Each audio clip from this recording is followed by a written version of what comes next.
I thought I would just highlight this one point, and that is during the opening centuries of the Buddhist era, there was, as Father Laurence mentioned, a very strong emphasis on one's own individual liberation.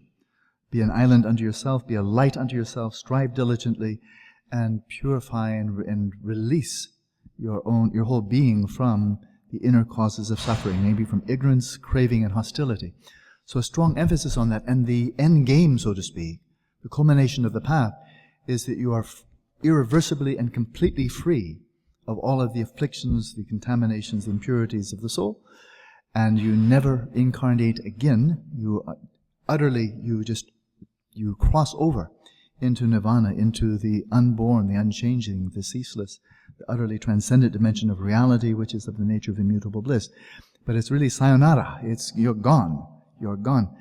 And roughly around the beginning of the Christian era, or the modern, or the Christian era, there was a shift. It was a historical shift, and who knows where it came from. It seemed like it was more of a zeitgeist than anything else. But a sense of dissatisfaction of that vision of the culmination of the spiritual path as being satisfying. I think it's just that. And the whole sense is coming out of this profound sense of kinship with all sentient beings. And that is, how can I consider this the highest good when I've left everyone else behind and I've now find my own separate peace? My own separate peace. So it's perfectly good for me, but now everybody else work it out on your own. And there was just something, and I must say, I speak from first-person experience. That cannot, for me, be the highest aim. I can't totally marshal all of my effort, my love, my passion around that notion. May I achieve my own liberation and then never come back. And so a shift took place, and it comes out of this sense of love thy neighbor as thyself, that sense of profound kinship, that not only my values, my well-being, but my very existence is intertwined with all sentient beings, and therefore the highest aim cannot be for myself alone, but to achieve the greatest possible purification, spiritual perfection, awakening, in order to come back and be of greatest possible service. So I think in this emergence of the so-called Mahayana, this whole Bodhisattva ideal, this seeming, disparity or difference that you highlighted, which has its value, I'm not refuting it, but the Jesus' emphasis on the interpersonal love thy neighbor versus the Buddha know thyself, I think that's a fair distinction for early Buddhism. But by the time the Mahayana arises, and Mahayana spread more broadly than any other school of Buddhism, as far west as Afghanistan, all the way down to Southeast Asia, Malaysia, Korea, up to Russia, Mongolia, that was the one that just caught fire, And so there that distinction simply fades out. I think in that context it no longer holds true. So just one point there, that this is a tradition that has evolved over time. And the Mahayana, the advocates of Mahayana, and I am one of them, would say it's not that the Buddha didn't think of it, but the time wasn't ripe. And so those teachings were sotto voce. They were just a quiet voice for some time until the societal condition in India and Central Asia shifted, the time was ripe, and then it just caught on. It really spread very, very broadly. So just one point, and I think one other point, and I want to stop so we can all listen to you. There's so many good points, but I will confine myself. Clear light nature of the mind. This is exactly that domain of pristine awareness, of primordial consciousness, an awareness that is the ultimate ground of being.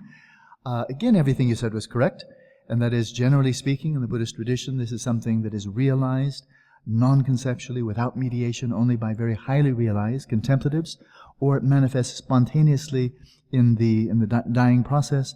But most people who have not had that taste already pass through it in oblivion. They don't recognize it, and then they just move right on. So all of that is true. And it's also true, and it's widely accepted, that even for those who have not become great yogis, great adepts, spent years and years in retreat, that there may spontaneously arise some, like a break in the clouds, and some authentic vision, or it can occur in a type of a blessing, a grace, a mind transmission from an enlightened master, giving teachings. It could be a gesture, it could be all just the subtlest thing, but suddenly something opens for the disciple, and there's a definite vision of it. So it's not just for the highly advanced, but then here's the catch, and that is for those who are, let's say, in the earlier phases of their spiritual development, not already accomplished contemplatives. They may have that glimpse, and it's an authentic glimpse, But one could ask, is that thorough? Is it complete? Have you completely fathomed that dimension of reality? No, but you did get an authentic glimpse.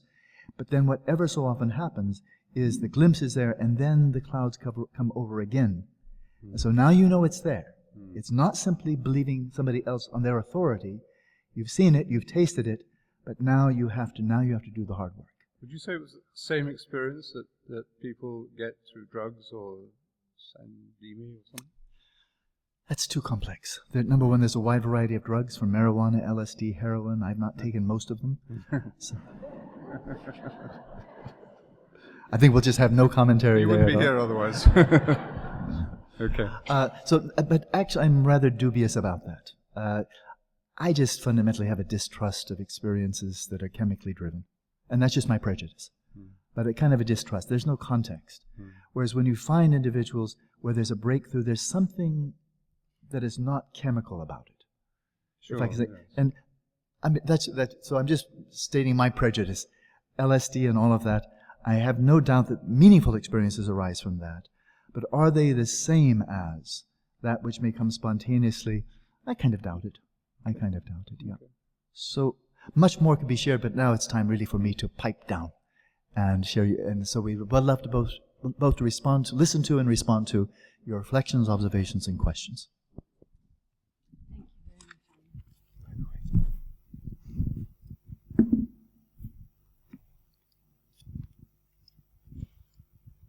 Just a remark, actually, maybe for further dialogue on love thy neighbor. I really like your point, Alan, and I thought maybe could you elaborate a little bit for all our brothers and sisters on, very briefly, on meditation, on equanimity, and the practice of Tonglen. That was to me, yes? Okay, sure, I'll try to be concise. Absolutely. Laurence is quoted this meditation chapter, which is really all about bodhicitta, which is all about, first of all, sensing and experiencing the taste of the equality of self and other. You know, that every person's well-being is as precious as one's own. And that's very easy to understand intellectually, but then actually to experience it and then live in accordance with it, right? The very first time His Holiness gave teachings in the West was in Switzerland, and I had the great honor of being his interpreter.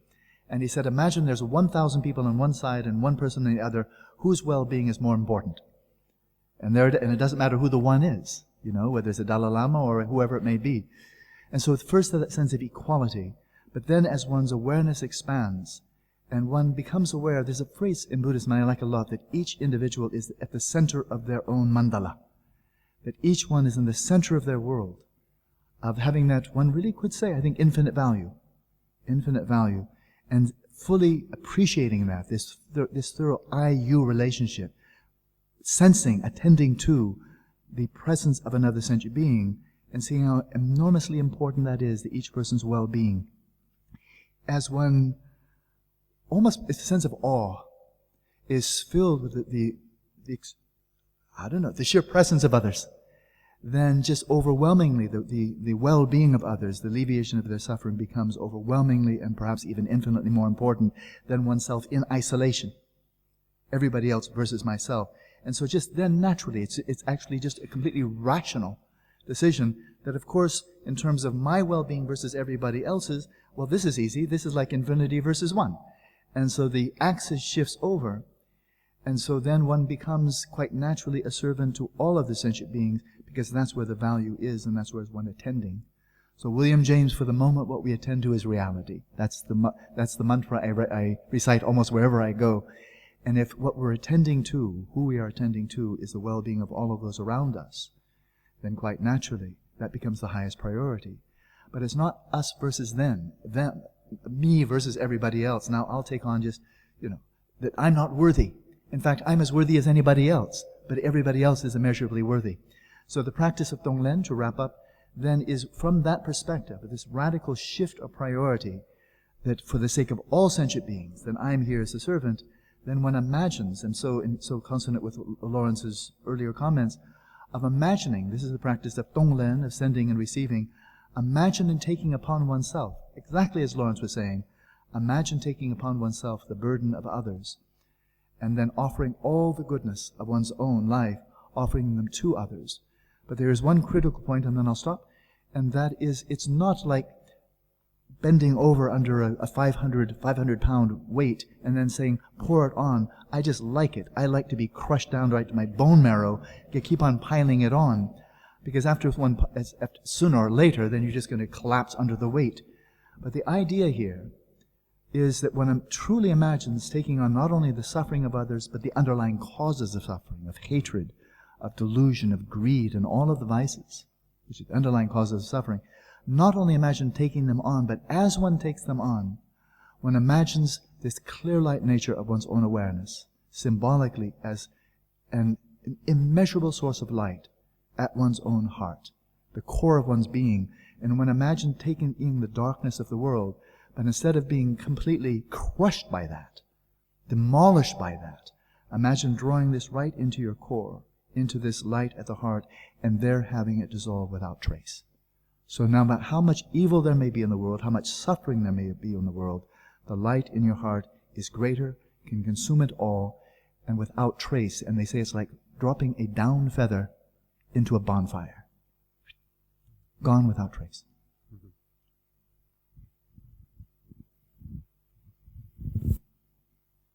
Father Laurence, can you hear me? Yes? Just a plea. Is it possible, instead of using the word, which we're forbidden to use, blockage, could you use the word resistance? Our Taoist teacher teaching us about moving our energies. Say if you use the word blockage, you stay stuck. If you use the word resistance, you can work away at removing the resistance.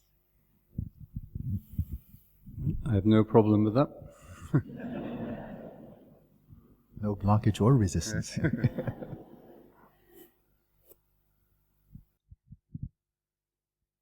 I have a friend who recently committed suicide. He was a very good Christian, and I'm trying to kind of understand him in terms of enlightenment. His whole life was about service to his family. He was a soldier from Afghanistan, and we just, he didn't leave a note or anything like that. So I'm just wondering where he'd be in terms of salvation and enlightenment. He led a fantastic exemplary life. He was good to everybody. So just...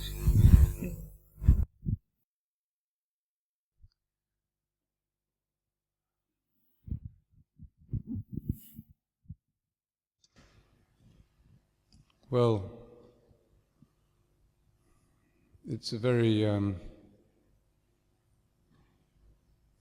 difficult and painful way of ending a life. And it obviously was for those who survive, those left behind, because they're left with that kind of question.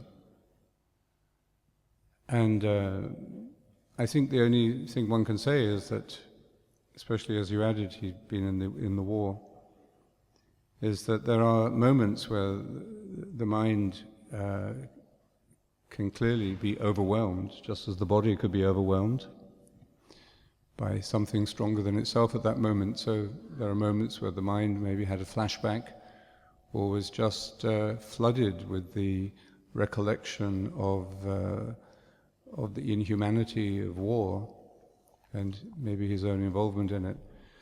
That just made it, at that instant anyway, impossible to face life anymore. And I think the answer to the question what happens next, maybe that is a point at which you could speculate, but it would seem to me overwhelmingly likely. In fact, it would hardly make sense if this did not happen in some form. That the whole of the cosmos would be irrational and ultimately meaningless, if at that instant he did not fall into the embrace of infinite love and a light that dispelled his own darkness and filled him with a completeness which was his own completeness, his own fulfillment, his own eternal life. And I think I can't imagine any other consequence of what he did, except that after that moment of excruciating pain, that's crucifixion moment, where he could not even restrain himself from doing what he did, that at that instant he fell, maybe through a moment of excruciating agony, but fell into the infinite love of God. I think that it must be. I can't imagine it being any different.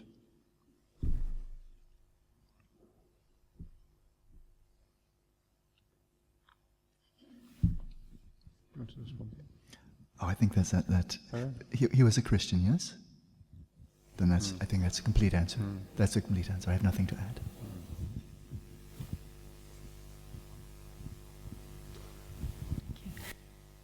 And so I was particularly struck with your discussion, your explanation about the bringing the non-human aspects to be humanized, to bring into consciousness.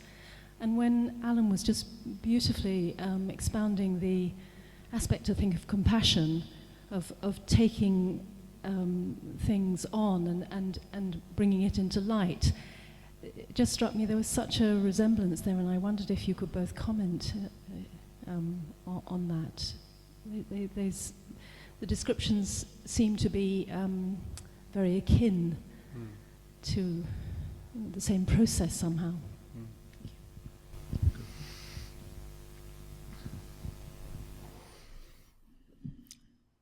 For a very long time I've been keen to know what is true. What is true. Because it seems to me life will be more meaningful to know what is true rather than not to know. Or even worse, to be mistaken. Right?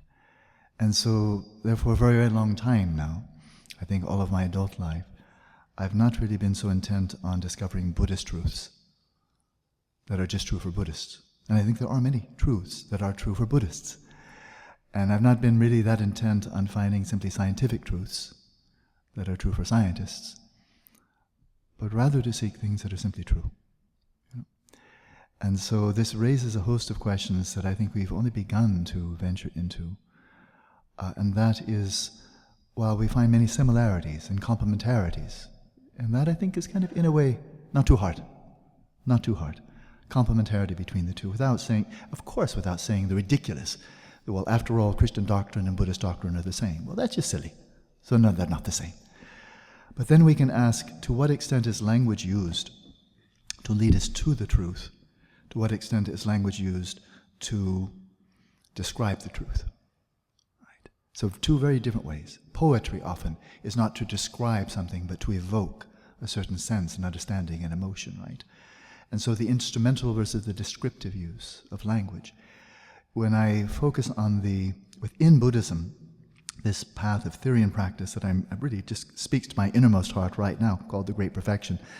In this context especially, the language is very clearly instrumental, because the realization of this clear light nature of awareness, this ultimate ground, utterly transcends concepts. So the notion of somehow grabbing even a little portion of it with concepts, it's already self-defeating. It won't happen. But then there are books, tomes and tomes. I've translated a number of books on this, and all designed to lead us there.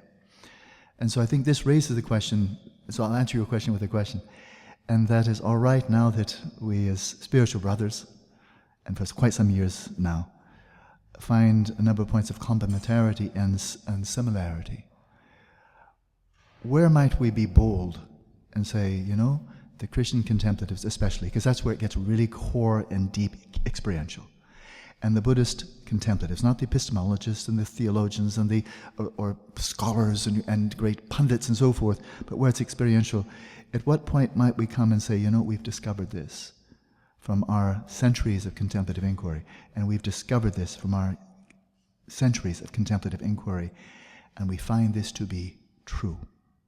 Not just a Buddhist truth, not just a truth relative to our modes of inquiry, but simply, this is a truth. This is a truth. So that's an area that I'm really very interested in, because I feel that now, to a very large extent, in the Eurocentric context, which then has become rather global, since for obvious reasons, science has really become the dominant paradigm for truth.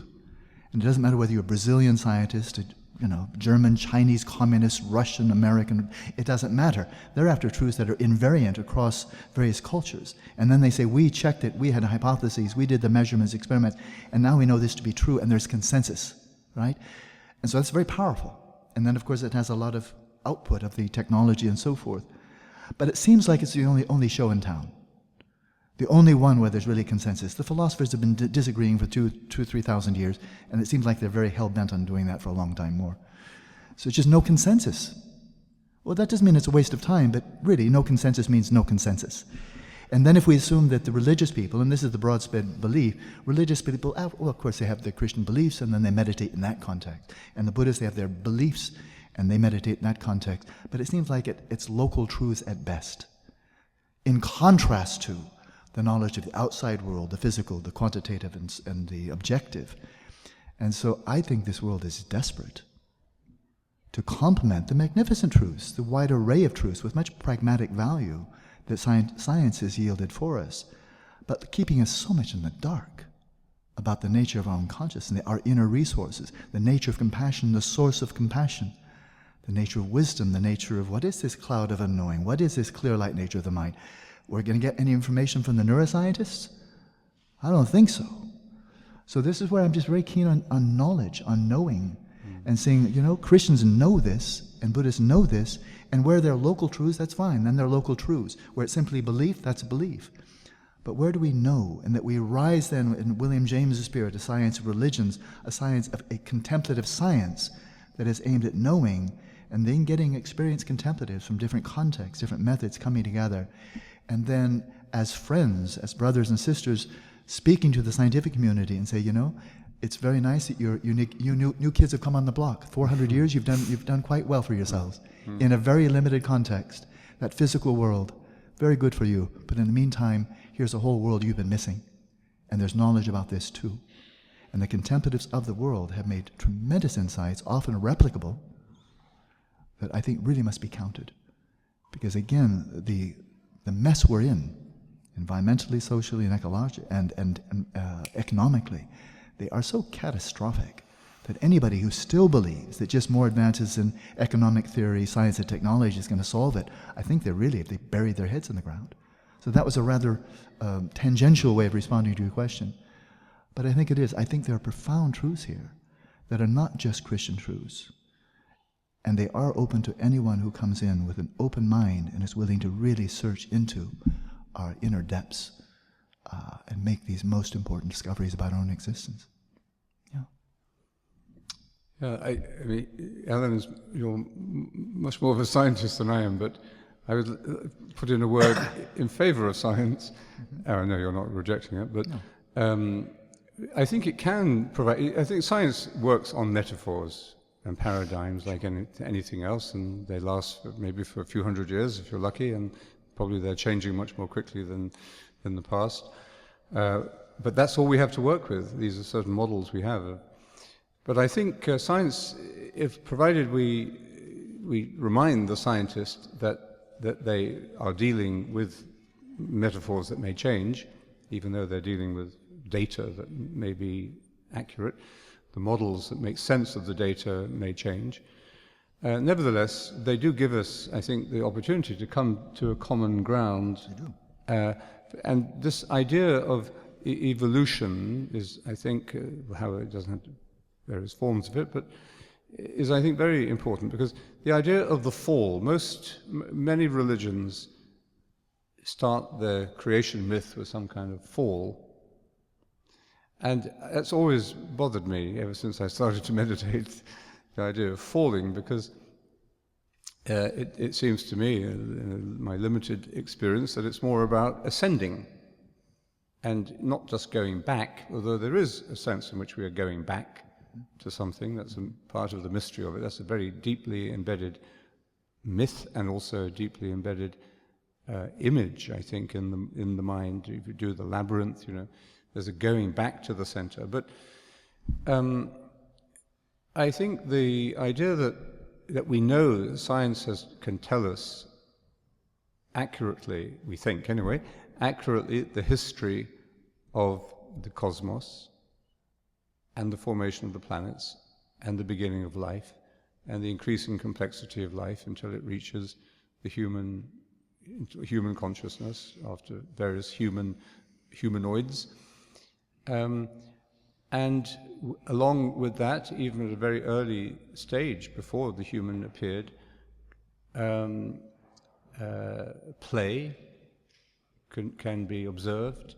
Out of play in the human culture is a human phenomenon, out of play comes religion and ritual. And religion, I think, is, as I understand it now better, it did not begin with a contemplation of higher deities. It began with a contemplation of the symbols that human beings were discovering and playing with, and the interactions it gave them. Now, so anyway, so there's this evolution, which is incredible. This is our story, and if we see ourselves as part of that story and as yet to be completed, we can also maybe explain why we still have certain traits that have not yet been fully integrated, because evolution is always about the integration of what went before. Nothing is wasted. Everything serves its purpose. So if we do find these resistances in ourselves, or these negative capabilities, we don't have to say, I am an unworthy human being. We just say an incomplete human being. And I need to be, and nothing shows that better, I think, than the 12-step program, which starts out as recovery and then becomes a spiritual journey and an experience of grace. So, anyway, somebody. Do you want to take? It's our microphone holder. I think we do another two. It's only 5 to. What do you think? Sure. Yeah. Unless if people have to go. Does anybody have to go immediately? Feel free. A metaphor occurred to me this morning while I was listening to the discussion about two ideas coming very close. Hold the microphone close. Two ideas coming very close together, but not quite. And this could be the metaphor that occurred to me was that we see an image with one eye, which is quite ever so slightly different from the one we see with the other eye. But when we bring both those images together, looking together, then and then only do we perceive depth. And that idea occurred to me. They need not be absolutely together, but is by bringing them together we may perceive a qualitative difference in what we're perceiving, rather than seeing, even trying to bring them to be exact. It's just a metaphor that occurred to me. Thank you.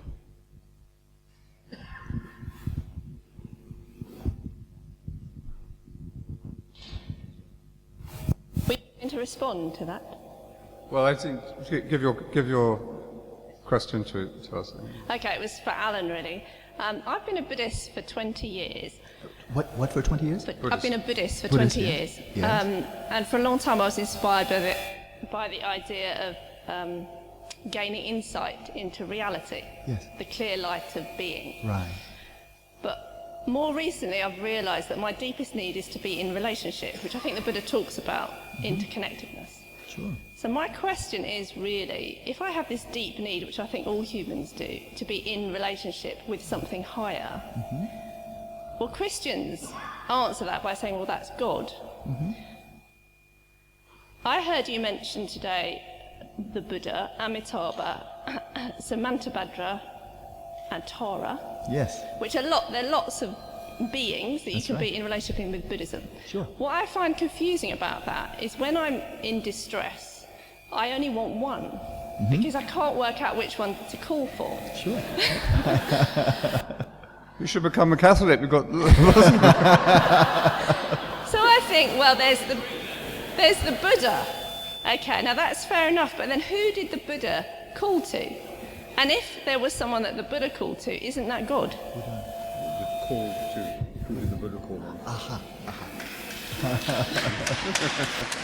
So that's a genuine question, a genuine dilemma I have. Sure. That's very nice.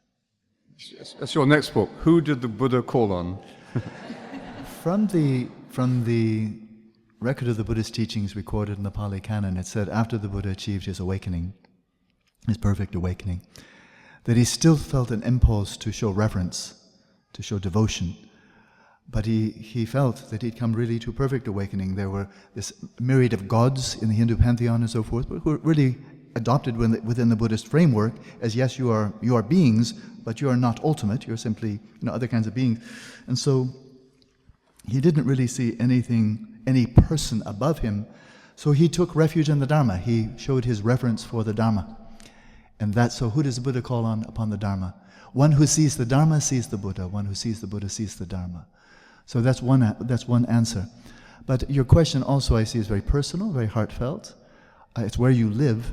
And I think there's a response to that as well. And I know, having lived with Tibetans for a long time, on various periods of my life, many of them, and I'm one of those people, not a Tibetan, but one of those people, for whom, when there's really a need from the heart of this connection with the divine, with someone transcendent, that among the myriad forms, whether it's Tara in the feminine form, Manjushri, the personification of wisdom, Buddha Shakyamuni, there he is, the historical figure, or many others, Avalokiteshvara, the male or masculine embodiment of compassion, very strongly associated with Tibet and with the Dalai Lama, that among the myriad, and Tibetans are very well aware of these many manifestations, or how do you say, archetypal personifications, that there is bound to be one with whom there's just a very strong heartfelt connection of trust, of connection, of faith, of reverence. It's called Ishta Devata. That is your chosen deity. And it's not a matter of which deity you want, but which manifestation, which personification, which embodiment speaks most directly to your innermost heart. And that is your Ishta Devata, your chosen form, and that's the one you cultivate this dialogue with. And so we see this repeatedly throughout history. One of my favorite characters in the history of Buddhism was a great Indian pundit, historical character, lived about 1,000 years ago. A great pundit, he was a great bodhisattva, tremendously compassionate person, a great yogi, an accomplished contemplative. But he too felt this need to be in an interrelationship, and for him it was white Tara. So when he would invoke the divine, when he would call upon the Buddha, he would always call upon Tara, and because of the purity of his own mind, she would actually appear to him. And he would ask her questions, and then she would answer. And later on in life, another question, he would call upon her, and she would answer. And so for him, it was always Tara. It was always Tara. He knows that there are many other forms, but this is the one that connected with his heart. And so that's just one personal history. For others, it will be other manifestations. But again, it's so important in Buddhism to recognize this is not like a legislature of Buddhas, and which one do you want to vote in, like as if they're all separate and distinct. In the final analysis, and now just a straight Buddhism, and this would be another conversation, but not for this afternoon. In the final analysis, the Tara that you're invoking, who may actually appear to you, to whom you may pose questions, and from whom you may receive responses and blessing, really grace, and you feel it, you experience it. If you ask, all right, is this Tara, is she really other than you or not, right? And experientially, yes, I'm over here, I'm the one in need, I'm the one on the path to enlightenment, and I'm invoking her, and she is the personification of the culmination, the fruition of the path. So in that regard, yes, other.